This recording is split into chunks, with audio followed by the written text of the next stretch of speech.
Hello and welcome. Thank you for joining us. It's a welcome from me, Michael Scott in Oxford in the UK, and from my joint convener, Sanford J. Ungar in Washington, DC, to the 27th jointly promoted event between the Future of the Humanities Project and the Free Speech Project.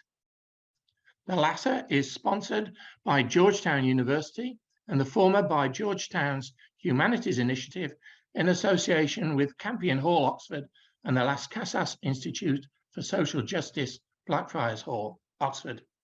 Together, the two projects consider issues concerning human dignity, rights, cultures, histories, traditions, and freedoms in a wide spectrum of educational activity, policy, expression, and aspiration. In a moment, I'll hand over to Sandy, who is the director of the Free Speech Project. He will introduce today's distinguished guests and moderate the ensuing discussion before I return to chair the question and answer session. From the start, you can type in questions to the panel by using, please, the Q&A button at the bottom of your screen. Please do not use the chat button. These questions will come to me during the session, and I will try and put them to the panel in a logical order to consider. We urge you to ask questions as and when they occur to you so that there's not a backlog or crush at the end. Now, over to you, Sandy. Thanks very much, Mike. And we're certainly happy to welcome our loyal audience to the first of these programs for 2023. We will be doing them once a month, generally this year on Wednesday. And we are happy to carry on this recent tradition of ours. We have with us today four very interesting, varied, and distinguished commentators on environmental issues. We're coming back to the climate crisis for the second time in this series. Good time to check up and see if there's been progress. Back with us from the last time is Astrid Caldas from the Union of Concerned Scientists, originally from Brazil, I believe, and a thoughtful researcher on these topics. Also with us is Constance McDermott, who is at Oriel College in Oxford, and particularly concerned with land use questions, deforestation, and how the climate crisis is affecting the earth that we live on. Also, Richard Staley from Cambridge University and also the University of Copenhagen. Busy man, I think. And we appreciate him being with us. And also Charlie Holt from Greenpeace, a legal expert, and he's going to explain a little bit to us about what Greenpeace is trying to do to prevent the environmental movement from being stalled in court around the world. So I think we need to begin with an overview question about whether there has been recent progress. There were some impressive reports out of the last COP session in Egypt saying there'd been some side agreements. There was going to be some progress. There were thousands and thousands of people gathered there to talk about the environment. Obviously, a sign that's a popular issue that many people are concerned about. But what are the practical results of COP? I think it was 27, if I'm not mistaken. Astrid, could you start us off on this?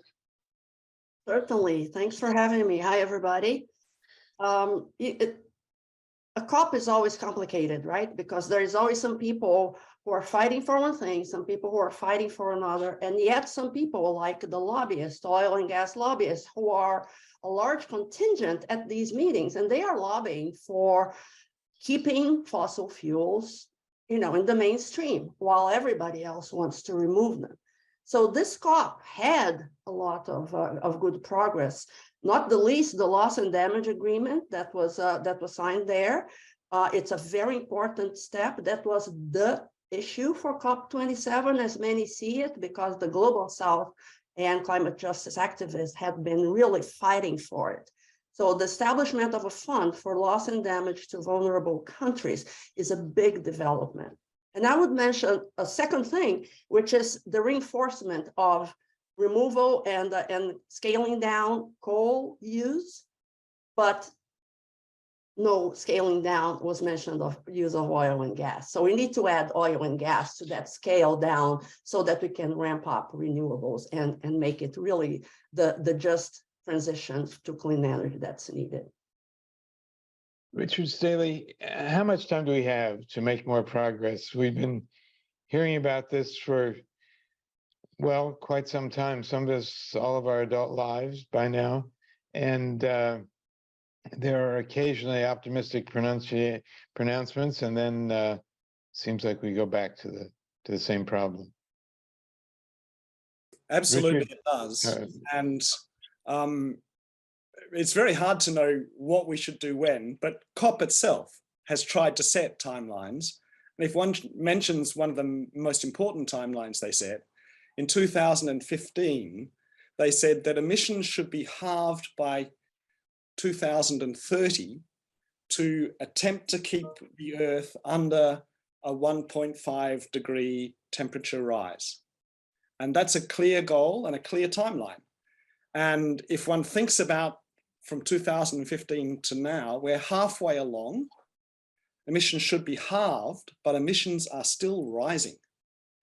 So that's, I think, probably the most worrying picture of the question of progress. Emissions are still rising. Constance, your concern is that without doing something about deforestation, we're really not going to be able to say we're making progress. I wonder how you assess where we stand right now in that regard. Well, I might state it a little bit differently. Okay. I think it is very well known now that deforestation and land use change is a major contribution to emissions. And it can't be ignored. I mean, we're talking about estimates of, maybe 12% of emissions from deforestation or 24% from land use, depending on, which report you refer to. Of course, the amount of emissions coming from forest loss is proportionate and, to how much fossil fuel emissions are being emitted. So to some extent, it's understood that that contribution is going to decrease over time. So I guess what I would say is, yes, land use and forest loss is an important part of the equation, but it is a very complex also part of the equation that involves fundamental issues around land rights and rights to resources and who gets to make decisions about how land and forests are used.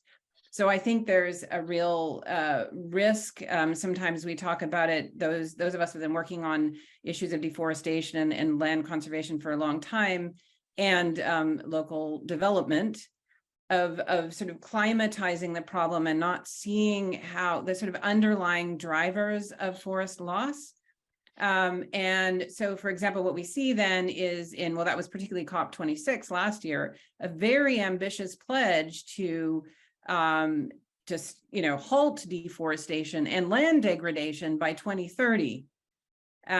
So it almost feels like a bit of a pledge Olympics, because so far, actually, the progress, yes, I mean, the progress in even slowing deforestation has been, very underwhelming.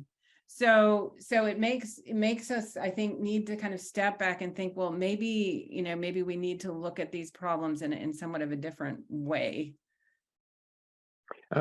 Charlie Holt, one of your tasks at Greenpeace, as I understand it, is to deal with so-called SLAP lawsuits. And I wonder if you could give us a concise description of what they are and what kind of problem they present in the whole environmental struggle. Yes, I'll try and be as quick as possible. I mean, we can start with the handy acronym, which is SLAP, which was coined by two US academics in the 1980s. And just to unpack that, SLAP stands for Strategic Lawsuits Against Public Participation. It's a very clunky way of saying something very simple, which is an abusive lawsuit, which is filed with the purpose of shutting down criticism and effort and accountability. And it's something that we see on the growth and it's continued to grow over the last few years in the US, but globally. And as you say, Sanford, it's something which we've seen targeting environmental defenders, just as it's targeting other public watchdogs. And public watchdog is a term we use to cover all those whose function it is in society to hold the powerful to account. So it can encompass journalists, campaigning organizations, and so on. But environmental defenders have, since the 1980s, when George Pring and Penelope Kainan were first looking at this, they've always been one of the primary targets of these SLAPs.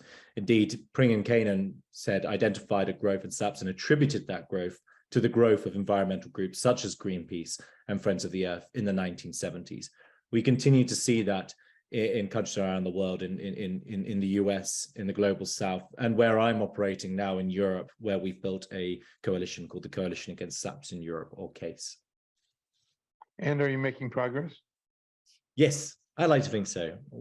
CASE was set up in 2020, early 2020. We actually convened 54 organizations about 6 weeks before the first lockdown.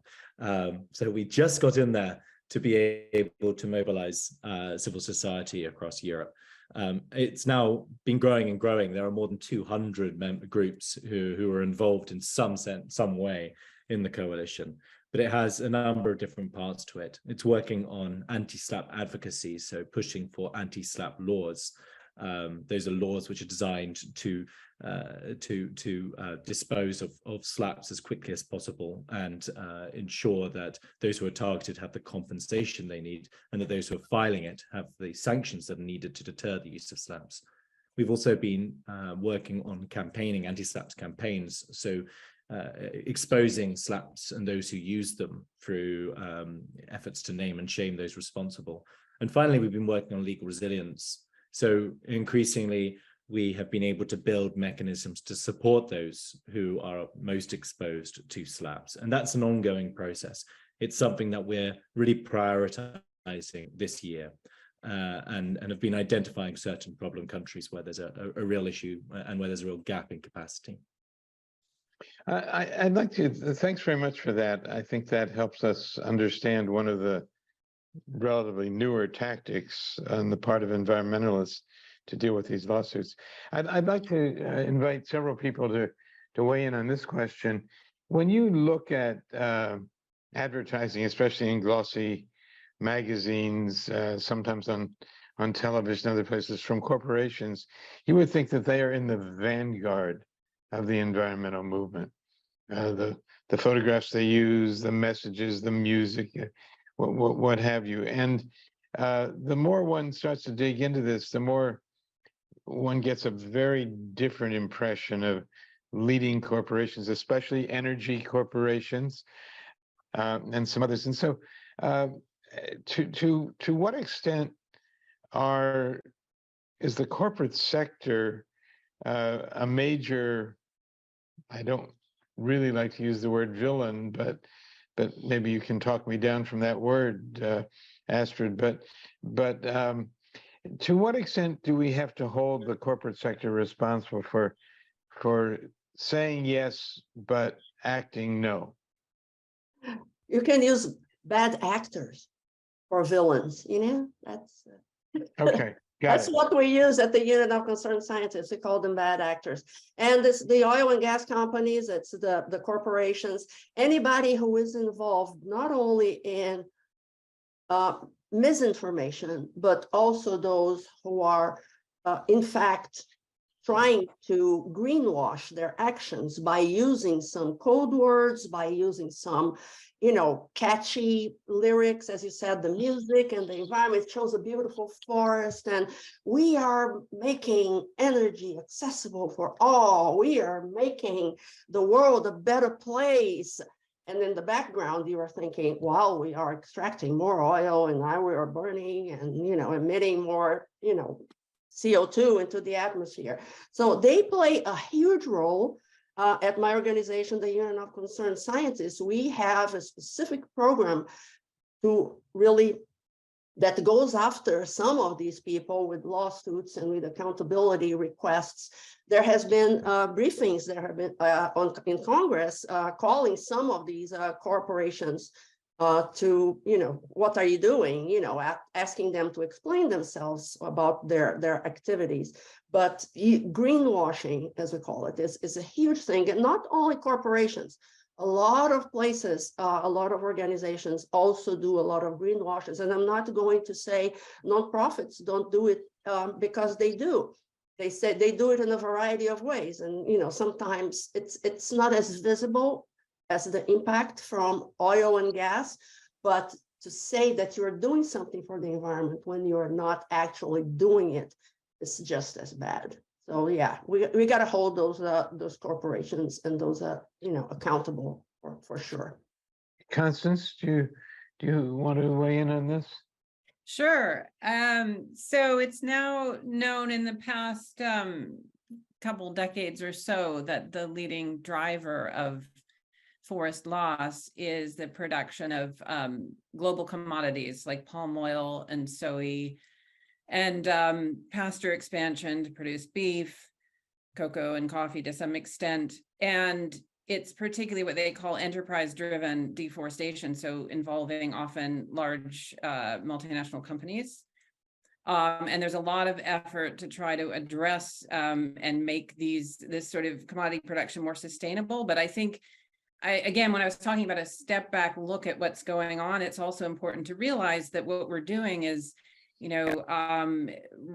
many cases, by focusing on, this idea of a green company and sustainable commodities, we're supporting a type of production that really mostly feeds into processed food products and meat products, et cetera, and often in the process displacing local populations. A lot of even the sort of conservation measures attempting to address this deforestation by global commodities are actually serving to sort of squeeze out smallholders and other sorts of production systems locally.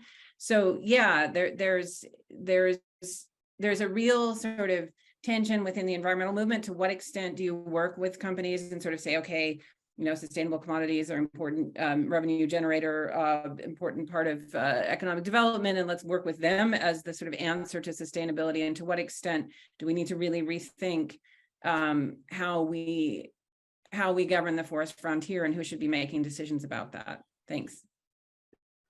Richard, I'm also interested in knowing the disparate impact on different countries, but I'd like you to begin on this corporate angle as well.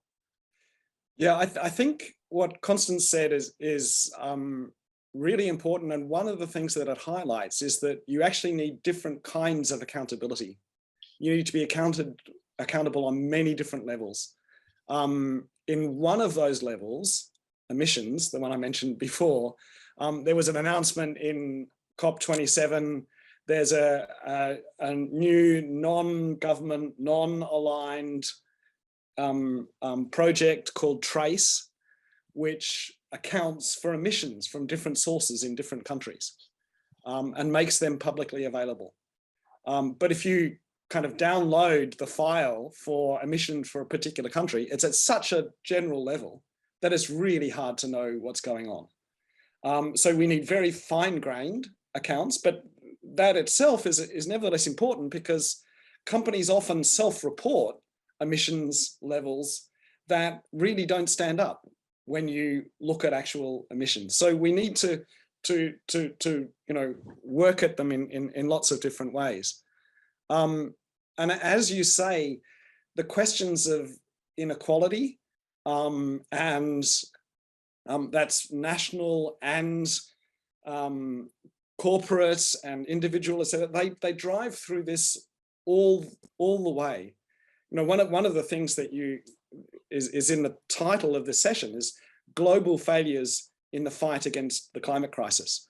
The question of global here is both really important, but also a real problem, because it leads us to focus on big things like temperature alone, when in fact rainfall is going to be just as important for many groups in dealing with climate change in particular areas, and sea level rise will be much more important for others, and so So we need to think of things in a general context, but in so many ways, we need to break that down and understand climate and the problematics in a much more fine-grained way.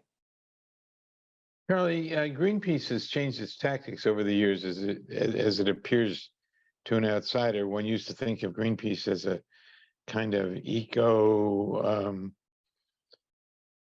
troublemaker. And in some ways, I'm trying to get the right euphemisms so we don't go too far overboard. But I think of Greenpeace people on a lonely ship out there somewhere in the North Sea, causing trouble. But we don't hear about that so much anymore. What are the new tactics to fight against some of the more sophisticated corporate tactics these days? Yeah, well, I wouldn't say it's changed. I would say it's diversified. And that is, I think it's been a necessary process to keep up with emerging trends and different tactics that have been used to use the language I suggested earlier, the bad actors that we have been confronting. It's also a reality simply about how you mobilize people in the modern age. Some of the things that were done in the 1970s were done for the same purpose and to advance the same goals as the communications that are means of communications that are used nowadays.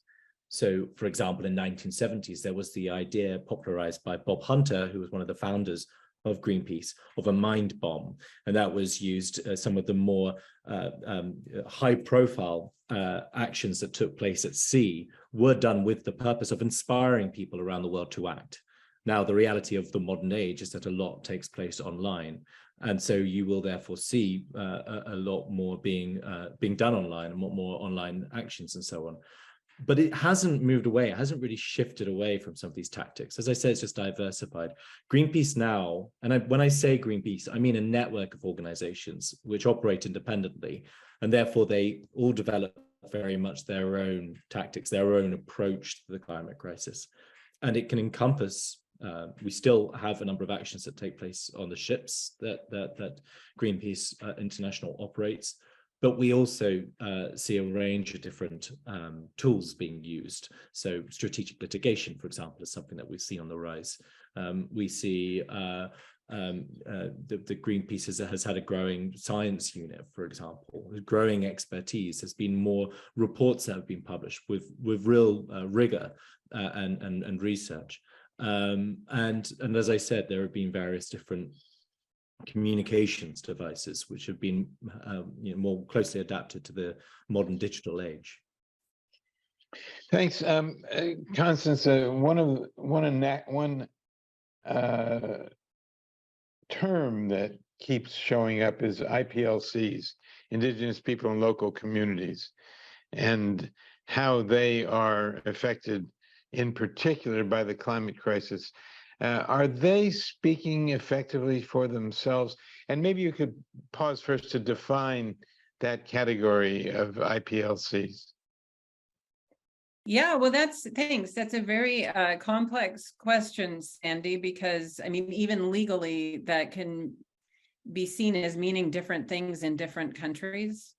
I think the general trend, is to recognize certainly that the importance of Indigenous people, meaning people who have occupied lands for hundreds of years and have a unique culture separate from the mainstream, as being, playing a very important role historically in sort of land management, conservation, et cetera, but also the importance of recognizing all the other communities of, and diversity of people living in especially forest frontier areas, when we're talking about land use change and deforestation, sort of the frontier of deforestation, if you will.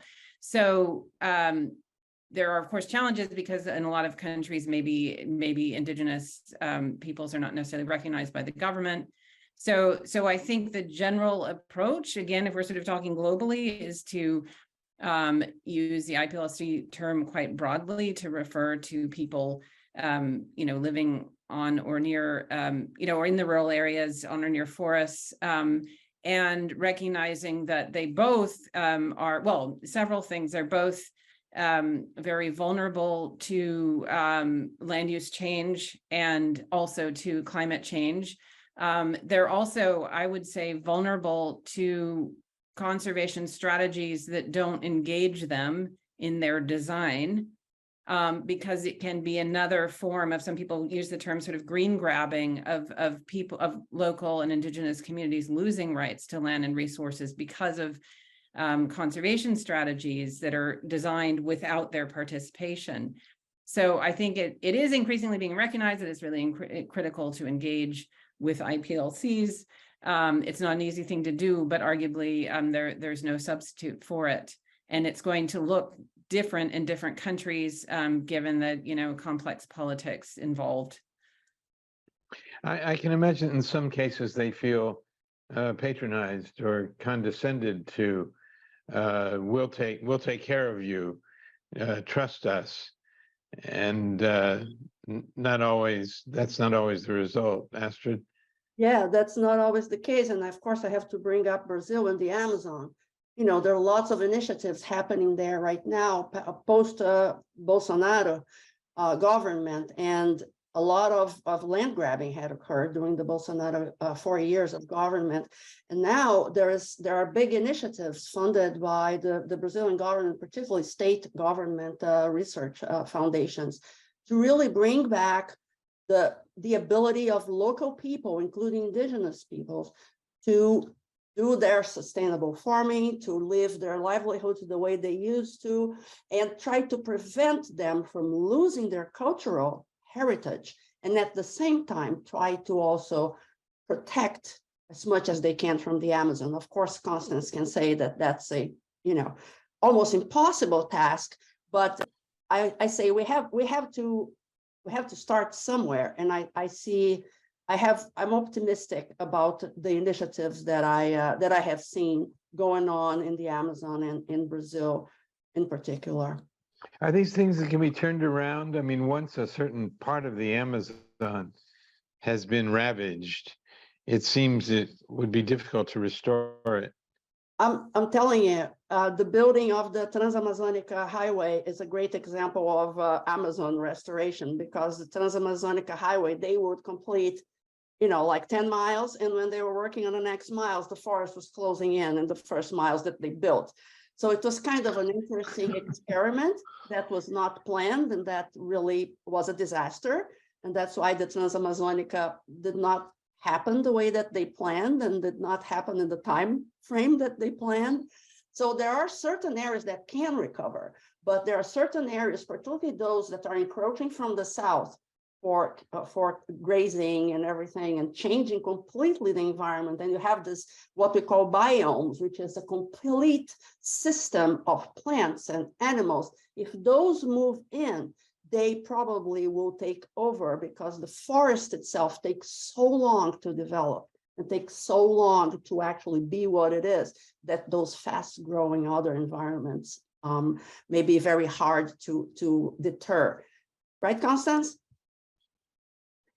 Yes, and then also a lot of uncertainties about how climate change will impact the forests themselves, and sort of conflicting models, but a lot of concern about that and the risk of forest fires and disturbed forests, et cetera. So it is very complex. And also just sort of, building on the idea of the global community as being condescending to indigenous or local communities and knowledge. It can ill afford to do that, given the sort of poor performance so far of achieving these kinds of very ambitious global targets, disembedded from the people most affected by them. So I think, I think one thing I would really plug for is when we have all this wonderful press and about deforestation and how important it is to address it, that hand in hand with that, we realize that comes along with a lot of social obligations and sort of a whole social story behind it that needs to be just as prominent. Otherwise, we come up with solutions that are so, unaccountable and disembedded from the context that they're trying to change. Richard, when the history of this fight is written, what will be the main achievements and the main failings, do you think, of the environmental movement, the attempt to fight climate change? When you put it like that, one of the immediate things that strikes me is how much the environmental movement has become the enemy of corporate concerns, right? And it's been a great inspiration to look back on Rachel Carson's Silent Spring and the founding of the EPA and the extraordinary changes and development of a movement with environmentalism at its heart, but also to realize that at the same time as that was being developed and a lot was being achieved, there was a constant opposition in the US, particularly from conservative Republican figures, but who've been aligned against that all the way. And one can see that in the successes of the IPCC, which in some ways took the model of what had happened around pesticide use as a positive example, and some of their failures. Obviously now, the big thing is that it's a much more world-encompassing story, even than Rachel Carson's Silent Spring and pesticide use had been. So the problems are much more intimate and difficult. You can see I don't have a single, Of course. figure, but that's the dynamic that I think is really interesting in this. The entwining of promise and threat at the same time, and how closely that's integrated. I'd like to press you on one point, and maybe others will want to chime in as well. Are there some countries or parts of the world that you feel have done a more effective job at communicating the seriousness of this crisis than others? Well, I would say probably Middle Europe has been more effective at communicating with its own citizens on lots of different areas and developing policy initiatives and so on that are integrating these questions with their own uses. I think it has important blind spots, and it's open to some of the paternalism and so on, but on their ground, I think they're doing quite well. In America, you see some of the great achievements of it, but also the real disadvantages. Britain looks a little bit like it's ready to play in the shadows of these things. Doesn't want, so the Conservative government in Britain has been torn by whether or not it should be green or not green and so on, and it wavers constantly. So you see lots of nuance in those different areas. Others will probably have still more informed views than I do. So I'd be really interested to hear what others think. I'd like to hear what people have to say too. Charlie, are there some bright spots on the map as you see it? Well, yeah, I think you can start by looking at which of those countries have declared a climate emergency. There have been 18 national governments and the European Union which have done so. One of those is my country of the UK. I think it's really interesting what Richard's saying about the sort of quite erratic way that we've seen our governments go from backwards and forwards, not quite clear about whether or not they want to play the role of global leader, not really quite sure whether this fits into the mold of global Britain as it's meant to be post-Brexit. But it is true that the UK was one of the first, if not the first, to declare a climate emergency.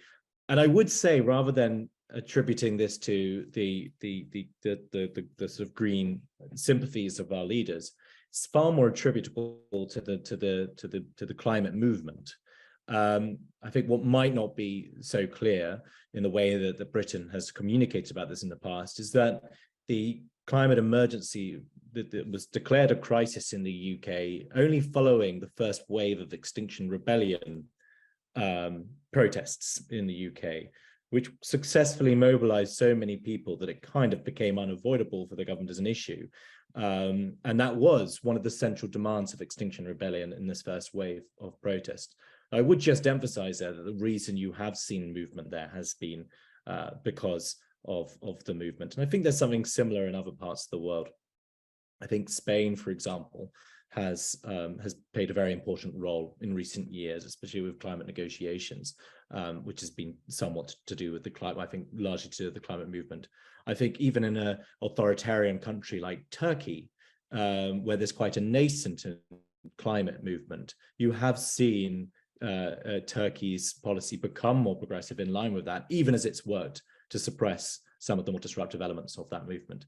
So yeah, I would just emphasize that point, which is that you do see some countries taking a more progressive line than others, but usually always that can be attributed to the movement on the ground. So it really is worth getting to the streets on this. It does work. Astrid and Constance, do you want to add to that?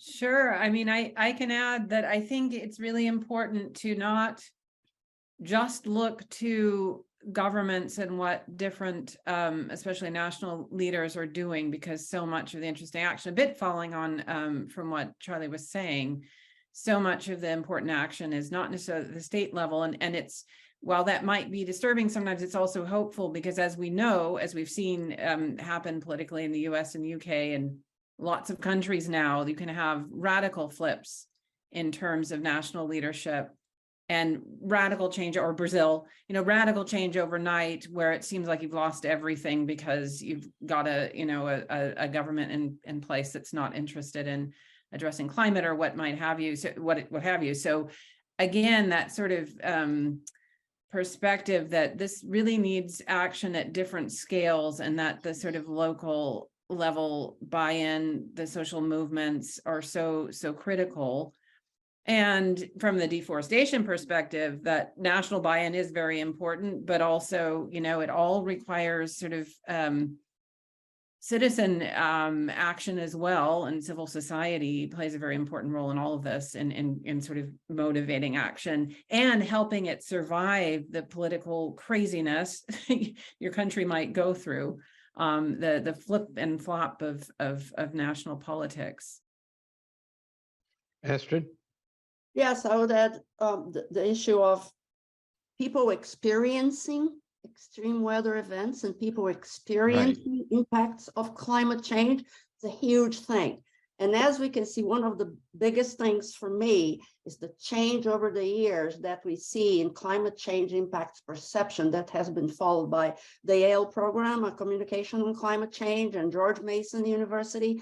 These guys have been following the perception of climate change, and it's been amazing how much it has changed from the minority of people in the United States specifically thinking that climate change was not happening, it was not impacting them, to now over 70% or even more at this point of people saying climate change is happening, even though they don't acknowledge that it is human activities or whatever. Some of them do, but that perception and then the agreement that something must be done again for climate change is an important development for me. So bottom up in that sense of the people perception and them talking about it, and then kind of supporting measures for climate change, for greenhouse gas mitigation, as we call it, which is reduction of emissions, and adaptation to climate impacts that are already here and already happening and that we cannot stop anymore. I think that's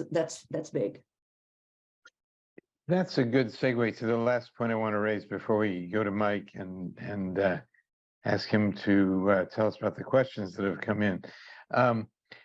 I think that from time to time, one can perceive something comparable to what's known in the human rights field as compassion fatigue, that people get worn out by hearing about the terrible things happening in some parts of the world and somehow see other things in their daily lives that are squeezing out something like environmental concerns because they've been hearing about them and they keep hearing about them and they keep hearing about them and rarely get any basis for a pat on the back saying, well, that iceberg, that glacier did not split after all because of something you did. That we don't get news like that.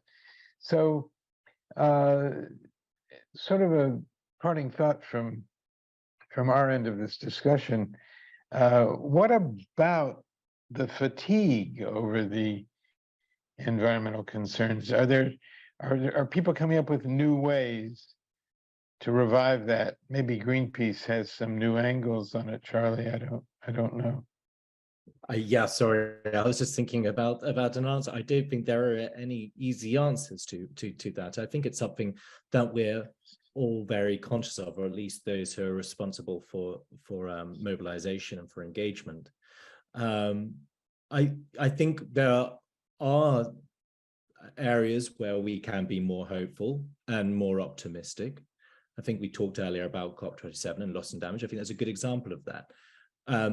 I gave an example earlier about the declaration of a climate emergency. There are clear examples of where climate movements have had a tangible impact on climate policy. It does happen. Protest and activism does work. And it's important that we emphasize that in the midst of all of this bleakness regarding this the trajectory that we seem globally to be on. There are ways that we can leverage and put pressure on governments and indeed on private entities and corporations. And I think it's just important to continue to emphasize that alongside the very clear urgency of the problem and the call for action. But that is a huge challenge for everyone who's communicating about climate change in whatever capacity. It can be very easy to foster a sense of defeatism and despair. And it is important to counter that, because there are, as I said, amidst the gloom, reasons to be more optimistic. And of course, there's been some tactics that have emerged that are very worrisome. I mean, people gluing themselves to paintings and in museums, throwing cans of soup. I'm not sure what they think they'll accomplish, or who will sit up and say, "Aha! Well, if you're going to ruin a Monet painting, then I really understand what's at stake here." Or that seems an indication of desperation that may be hard to come back from. I mean, I would challenge that slightly. I mean, what it is a very clear signal of the urgency of the situation. It's often misrepresented in the press. These more disruptive tactics are becoming increasingly popular, not just in the UK, but across Europe. We see similar things taking place in Germany and Spain, for example, and they do take different forms. But at the moment, at least, these tactics are much more carefully thought through than they're often presented.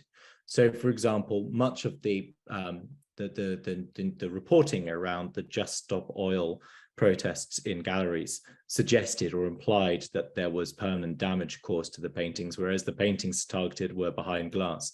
I say all this in my own personal capacity. These are not the type of tactics which Greenpeace is engaging on. And indeed, Extinction Rebellion has recently come out of a statement to say they'd be backing away from this type of disruptive protest. But I would say that the theory of change that drives them is not that they are going to be very popular as a result of them. It's more a recognition that personal popularity isn't important, that you can engage in these type of tactics and become incredibly unpopular as a result. I mean, there are, stories of people in Germany being spat on and beaten up as they're lying in the middle of the roads, and they know this. These activists go in there knowing that this will be the result and the response of people. But there have been surveys which have been carried out which show that just because people hate the messenger doesn't mean that they change their opinion of the message. And so if you have activists carrying out these type of disruptive activities, it's undoubtedly raising the profile of the message. And so more people hear it, and more people listen to it, more people understand. So I would, in that sense, just say that I think it's more thought through often, these tactics, than they're often presented. And that's not to say that they are always a good idea in any circumstance. Right. I'm glad we got that point. I see Mike is back, and we'll ask him to curate the questions that have come in. Fine. Thank you very much for a very interesting session so far. A very kind of one question came in right early on from Sue Osler. Hello, Sue. Good to hear from you again. And it's a kind of what can we do question. And she says, would it help if plastics internationally were all recyclable instead of only some? Often people have a hard time sorting out which plastics are recyclable and which ones are not. So that's somebody obviously going around the supermarket looking at can I buy this or not?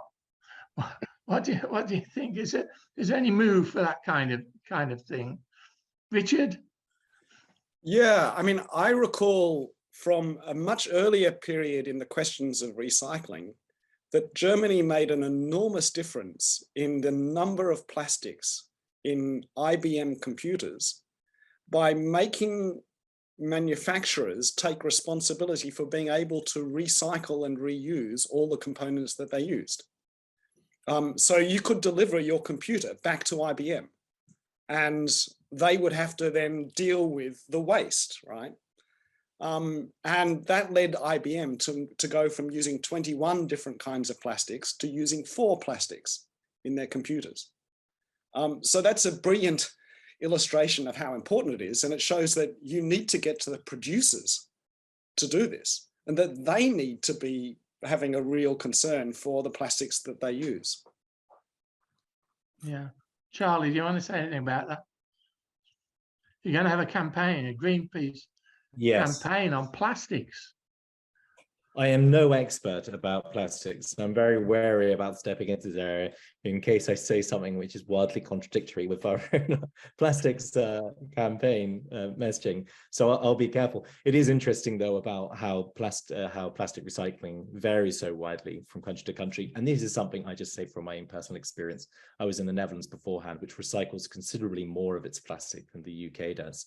And yet it doesn't have, it used to have separate recycling for plastic, and now it doesn't.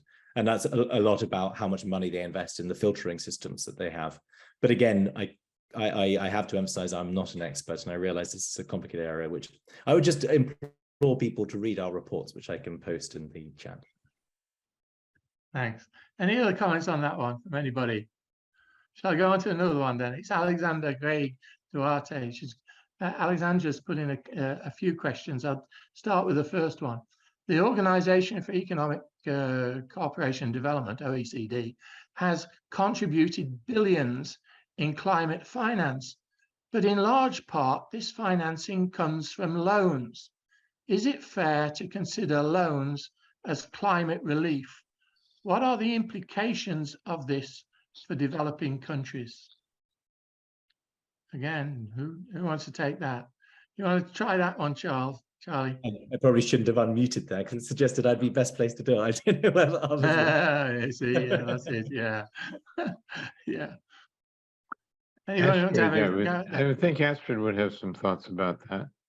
I really don't. I wish I had my colleague, the economist at the UCS, Rachel Cletus, here, because I'm sure she would have something to say. But I don't really know how the process goes about the loans and how that cascades down to the funds and how it's paid back.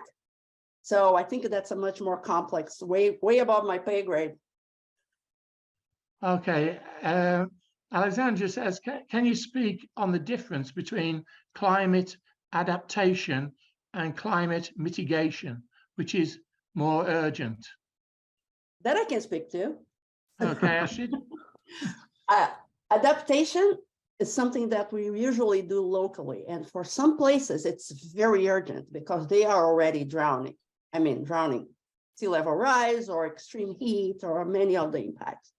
However, without the mitigation, these impacts are only going to get worse. And whatever measures people take and communities take and states and governments to protect people and property from these impacts are only going to get worse without mitigation, right? So if you do something, this something in 10 years, 15 years is not going to be protecting anybody anymore because climate change and global warming is getting worse. So we have put things in the context of resilience, which is a word that a lot of people hate, but you get the mitigation, it's needed, it's urgent, because without it, it's not only the people, it's the whole systems and the whole earth that can collapse. And we do not know what is going to really happen. We do the studies on one thing and another, but the interconnected parts, we don't really know. So we need the mitigation and we need the adaptation. I would say mitigation, because it's global and because it impacts everybody, is very important. Adaptation is very important at the local level to protect people, property, nature, etc. So I don't think that one is more important than the other as they work together in tandem to make climate change slow down. I see people nodding on that. I think that seemed a very comprehensive answer. Thank you. Thank you very much.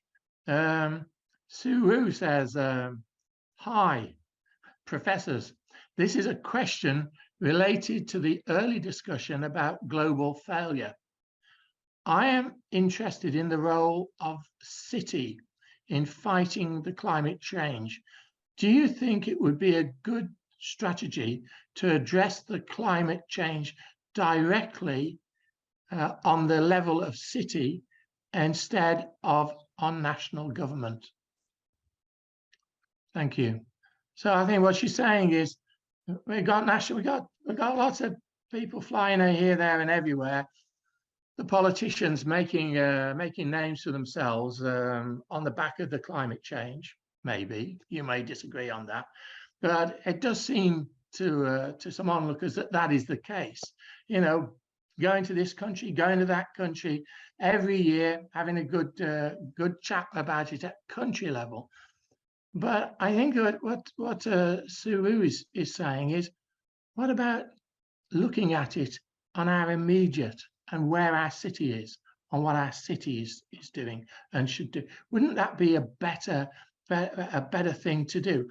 I wonder, Connie, whether you might have a word to say about that, because Oxford, in a sense, is trying to do that with making it a cycle city and so on and so forth. Would you like to say something about that? Yeah, well, I mean, I think it speaks directly to that conversation we had along the line there of not just looking to national governments or intergovernmental processes for action. I mean, first of all, even at that level, you know, getting action at national level depends on civil society activism. It depends on all kinds of different levels of action. But also, I think some of the most encouraging and exciting things are happening through, you know, social movements or individual experimentation or different cities. I don't taking action. I don't think it should be an either or, though, because arguably there's no reason that government shouldn't try to talk among themselves and come to agreement, et cetera. But you know, let's hope it doesn't just depend on that. I think things would look pretty grim if that's the case, but it doesn't. I mean, there's so much, and also just generally speaking, I think we see what we look for, and I think there are so many examples of communities and you know, whether it's new or traditional or what have you, and cities who have experimented with different approaches to you know, not just climate mitigation, development, et cetera, and are, you know, arguably doing very well and, you know, conserving their trees and you know, reducing consumption and recycling and everything. But that doesn't tend to get highlighted a lot, because I think there's sort of a political incentive for, you know, a particular, whether it's the UNFCCC or a negotiator, to say that our, you know, big global decision has made this radical change overnight, when in fact, maybe the most, you know, if we look at what's happening and bubbling up in different places and pay more attention to those things that aren't sort of commandeered at a global level, we might find, you know, all kinds of innovation and inspiration at different scales. Yeah, Richard, have you got any comments on that? A couple of things. I live in a town that has enormous congestion, although you might not think of that, Cambridge, and there's a big fight now over the introduction of a congestion charge, which is being forecast. One of the things that's often forgotten in the way that's discussed is that the congestion charge is supposed to come in about 2 years after starting to change the infrastructure to allow easier public transport through the system and so on. But that will highlight the complexity of all the parts of that puzzle. And I think it's really important to explain all the parts of that puzzle, because when you just see it as congestion charge, then it's something that almost every Cambridge person wants to say no to. I don't want, and you can see that there've been protests about it. So one needs to deal with all the intricacies in the local level. I also recall seeing papers comparing cities in Britain and Brazil and other South American areas with exactly this question of what can we do at a city level? And one of the things that's interesting in many of those cities is how much the problems are shared. And you could always do a lot with efficiency of public transport. You often find that the most environmentally problematic areas are also those with the highest density of low-income people. There are so many patterns in those areas, and that shows how much power inequalities have driven the way we've formed our communities.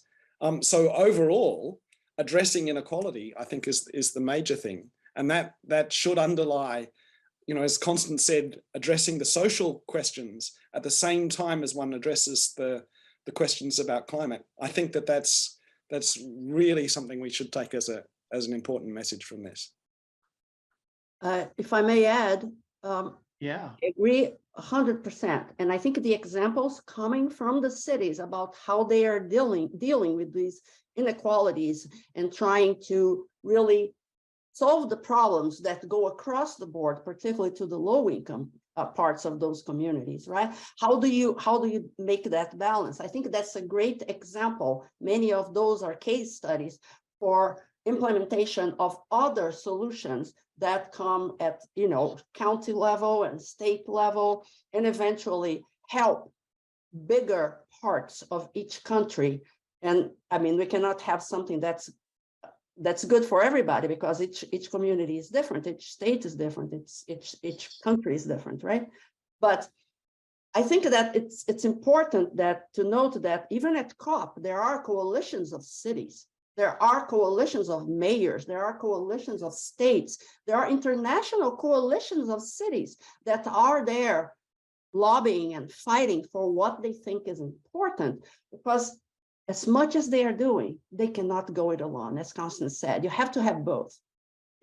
Without some federal policy to help state and local governments to really do what they need to do, it's going to be very hard to do the things that are needed to really adapt to climate change and prevent the worst of it and the worst of the impact to the people who cannot really handle it, who are more vulnerable to it. So I think it's very important that the cities are very active.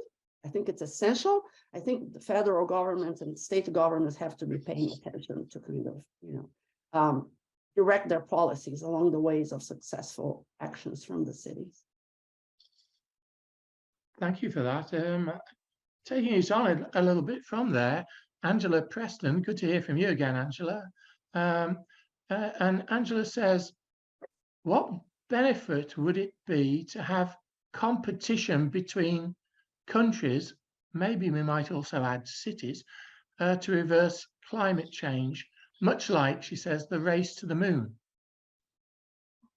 I know, for example, that I'll come to it. I know, for example, that in waste collection in the UK, that various towns actually are competing against one another to be able to do that in a better ecological way and faster way and more efficient way and so on. And so it's quite an interesting question, that, from Angela. Richard, you wanted to speak? Yeah, I did want to speak because the question of competition definitely underlines the American approach to new green technologies and the decision to make it so that they will subsidize American technology, but only if everything is manufactured in America. So that immediately sets up what we are having, which is a race to find new anti-climate change technologies and to lead in that sector, and to have a competitive advantage in this in manufacturing those technologies to do better than everybody else. And it's to me, it's contradictory to the main aims of the problem, the main features of the problem, which is it's a global problem. It affects everybody. You've been affecting all of us, so help us now. So I think competition can only take us part of the way there, and mostly it's probably problematic. Yeah, Charlie, do you agree with that? Yeah, I think that's probably correct. I don't think I have much to add other than to say, I think that it ultimately this is, and I think it's just a matter of governments waking up that this is going to be an increasingly important test of how influential a company is geopolitically, and just countries. And I think you are starting, again, reasons to be optimistic, to see some countries recognize that in order to be influential, they need to be a leader, well, at least in some areas on this issue. I hope that will continue. Mike, if I may cut in here for a moment on this matter of the competition, there on many university campuses in the United States, there have been rivalries among different units on the campus, and it's who can throw out the most trash, whose recycling will weigh more than everyone else's recycling. So winning the recycling Olympics, as it were, it goes somewhere, but I think it's very hard to sustain, and it's a little bit simplistic, I would say. Yeah. Well, and I think it can also have perverse effects. I mean, and people respond, I guess, differently to the motivation of competing. But I think as Mike was saying, if we are accepting that we're trying to come up with more inclusive and equitable approaches to addressing climate change, then sort of competition and patenting and sort of appearances over, who recycles more, not considering who's consuming more. I mean, it's too reductionist, I guess, in terms of trying to address the problem. Yeah. Good point. Okay. Let's go to Tala Dawalashi. Sorry about your pronunciation of your name, Tala. How can civil society dismantle the Davos culture, which sets the agenda for many international development organizations, including the UN, the big INGOs, and international development banks? Astrid, you're nodding. Charlie is on it. I'm happy to start, and we'll see where we go. Okay. I think the first thing I should say is that, the WEF or Davos itself is more of a symptom than the cause of a broader problem, which is the growth of corporate power. There's a very interesting documentary I would recommend to people. It's called The Forum, and it's very interesting because it follows the process of one of these conferences in Davos, and it interviews a range of players, including I've momentarily forgotten his name, the founder of Davos, Klaus Schwab, as well as the head of Greenpeace International, who was attending that. And it really did sort of test and explore, looks into that question about to what extent this is helping or hindering. Personally, I think part of the problem with Davos is it adopts a very much a sort of insider approach to change. That the idea that that there are certain corporations who are already in that power, and I think in so doing it kind of consolidates that power. There's some very interesting parts of that documentary where you see the organizers of the Davos conference, phoning up Shell, for example, the CEO of Shell, and asking them to facilitate a conference with Jair Bolsonaro and others. And, you start being like, is this, in trying to bring certain people on board, are you simply legitimizing them? Are you simply reinforcing their powers? But I would say this, which is that, what we've seen is a growth in corporate power. to the point where, you know, some of the examples I always give is that Shell has, for example, its own State Department. You know, you will have Walmart having an annual turnover which exceeds that of Turkey. You have 69 out of the top 100 economic entities in the world which are corporations and not states. And at some point you have to be realistic and you say, well, this is the power dynamics with which we're operating. And you have to therefore hold those powers to account and say, well, with that power comes responsibility.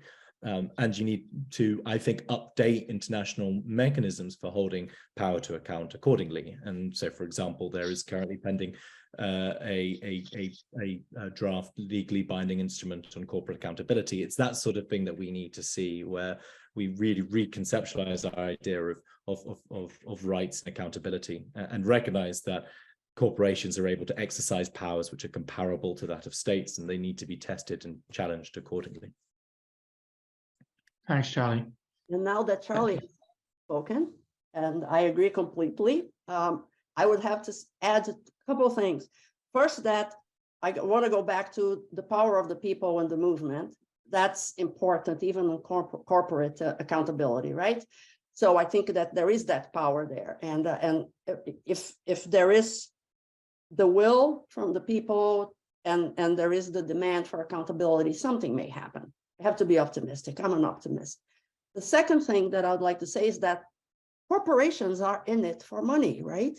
They're not going to be doing anything that's going to reduce, you know, their earnings, so whenever we talk, going back to the greenwashing and everything, whenever we talk about corporations and what they are advocating for, they are advocating for themselves.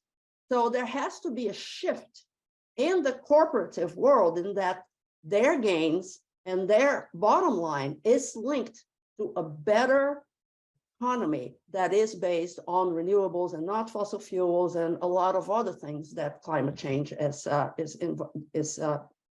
the consequence of, so to speak. Thanks. Thanks for that. Could ask another question that's come through. We talk about cities, we talk about countries. Who's going to look after the oceans in all this? Because the climate change is hitting the oceans.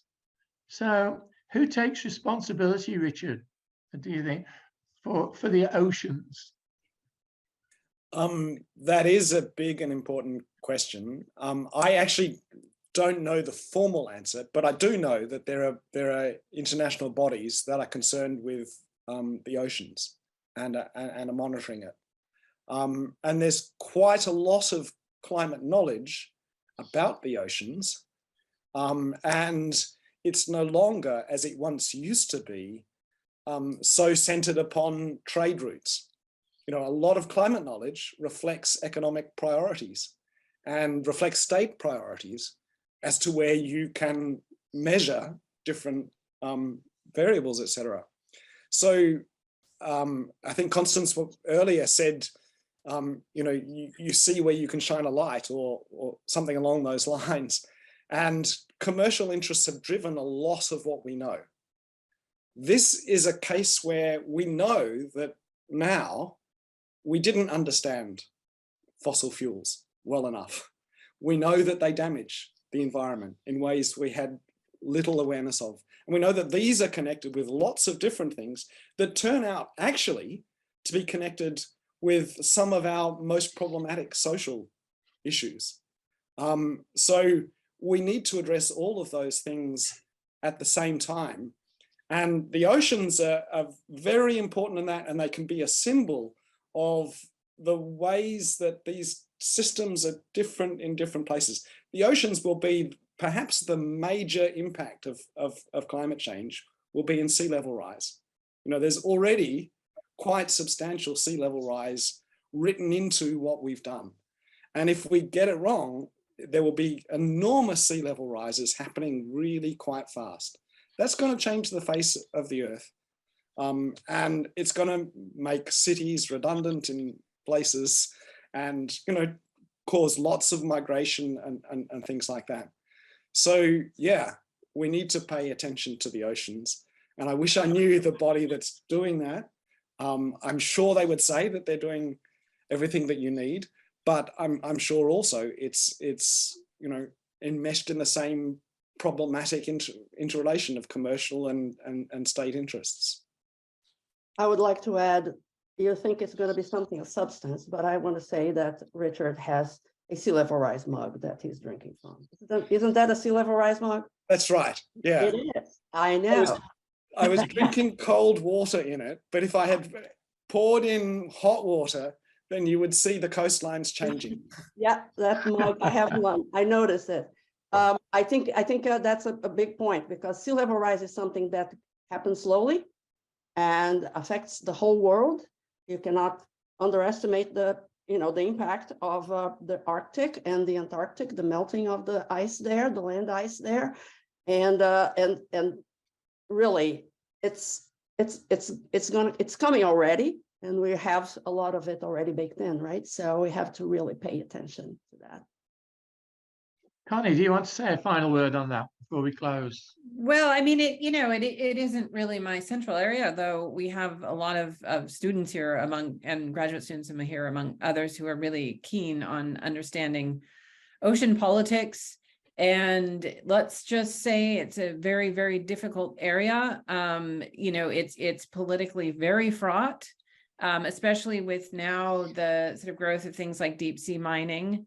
When it comes to fisheries, we've not done a very good job of being able to agree among countries who has rights where, or act on sort of what might seem like a simpler problem, and because global fisheries are in very bad shape. So I think that, maybe you could say, well, that is a case when it comes to oceans where, again, it's the environmental problems are social problems. It's a matter of how well can states and people and governments, et cetera, work together to try to address problems that are affecting everyone.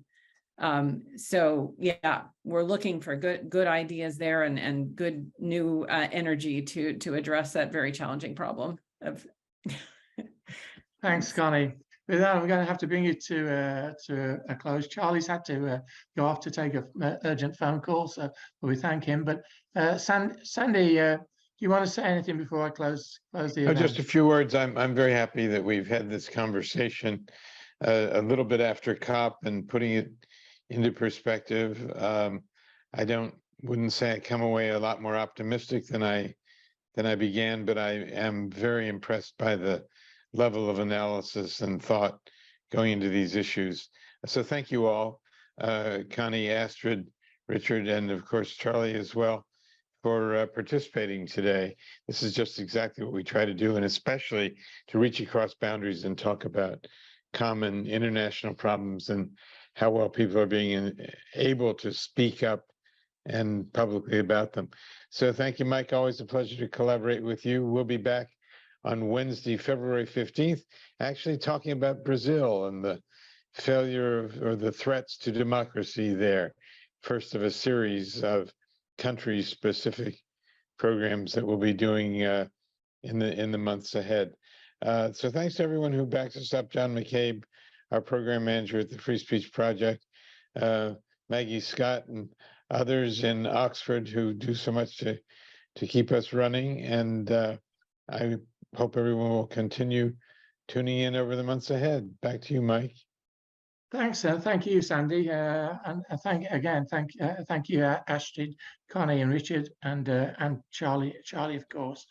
I'd like to mention that yesterday we had a discussion about climate change in relation to insects, in relation to the environment on the Bent and Beautiful World Literature, Arts and Environment series, which we do with Georgetown University, and that's there on the web or on YouTube to have a look at. And it was an absolutely fascinating discussion. So please tune into that.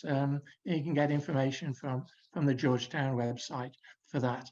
That same series has got an event also on January the 31st, when Nathan Hensley from Georgetown University will be talking about J.M.W. Turner's Burning World.